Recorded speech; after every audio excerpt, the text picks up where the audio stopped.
ஏன் இந்த பாவங்கள் ஜெகதீஸ்வரா, ஏன் இந்த கோலங்கள் பரமேஸ்வரா, ஏன் இந்த தடுமாற்றம் சர்வேஸ்வரா, ஏன் இந்த அவலங்கள் கங்காதரா. மூன்றாவதாம் உன் கண்ணையே நீர் திறப்பீர் உலகுயவே.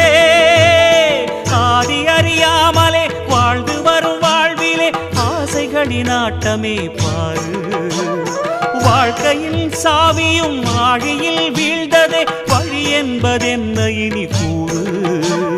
கைலையில் தாண்டவம் ஆடியது போதுமே, பூமியில் நீ வந்து ஆடு, பூமியில் நீ வந்து